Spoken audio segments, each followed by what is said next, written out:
Hey, I'm Jessie Ann. And I'm Aaron, and we're Community Relations Facilitators. Welcome back from the break. We hope that you all had a chance to travel home and visit with those you love. But we also want to bring in the reality that not everyone has a place to go home to. Homelessness is a major problem in the United States, and it may or may not be something that's on your mind right now. To learn more about homelessness, we went and talked to Claire Cady at the Human Services Resource Center. The HSRC is an office on campus that focuses on issues of hunger, homelessness, food insecurity, and poverty for college students.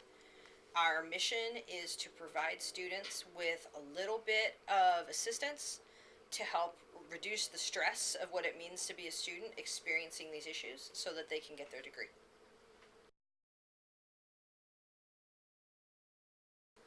I think the first myth about homelessness is that there is a type of homeless person. That being homeless, you can look at a person and know that they are, and that you are going to be able to readily identify them because they're sitting on the street. They have a cardboard box or a shopping cart, that they look very dirty. I think that's the first one, that is a kind of person, that it's not an overarching thing that can be across race, it can be across nationality, language, age, gender, sexuality, mental health status. I think that those are all people, like all different types of identities that can be affected by homelessness, and more. I haven't even named them all. I think if we're talking about a college campus, that the next myth is that college students can't be homeless. Homelessness is a symptom of the systemic issue of poverty. Let's say we're talking about a college student who comes from generational poverty.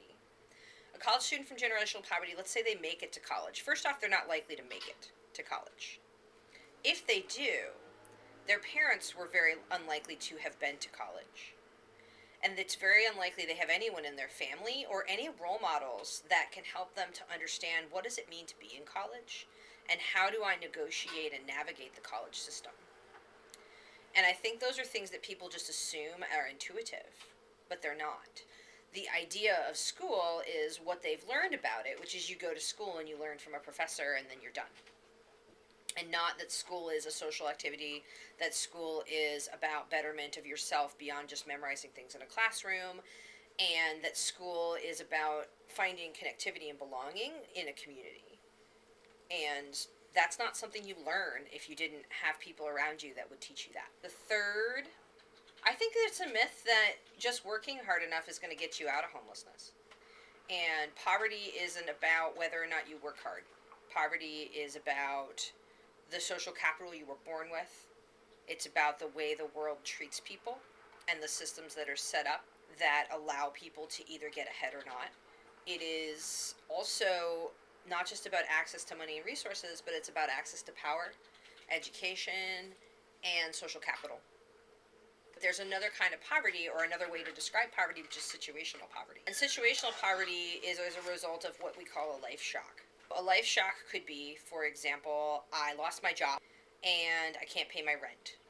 So I've been evicted and now I'm homeless. And nobody looks at themselves and says, I could be homeless someday. Most of the students that come through our office are like, I never thought I would be asking for this kind of help.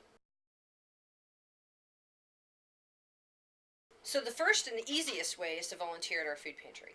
And that involves taking our volunteer training. Another way is to volunteer with any of our events and programs that are happening. And that can either happen by coming in and saying, hey, what events and programs do you have? Can I volunteer? Or also saying, hey, I've come up with this really cool idea for something that would help students. I think it's really similar to what kind of work you're doing. What kind of help can you give us if I wanted to do this? If a student leader came in here and said, I really want to do this for students experiencing poverty, and we weren't already doing it, we would be more than happy to help that person get that going. We do our hiring in the spring.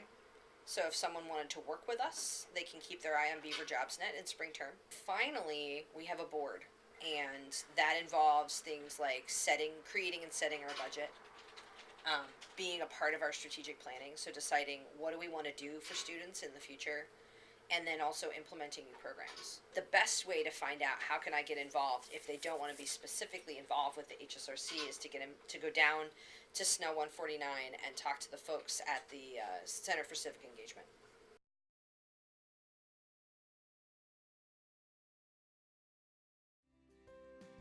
So now we know more about how homelessness, food insecurity, and poverty are all interconnected, and how even college students can be affected by homelessness.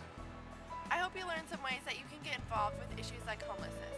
Make sure to check out our Facebook page to learn more about who we are, what we do, and how to get involved.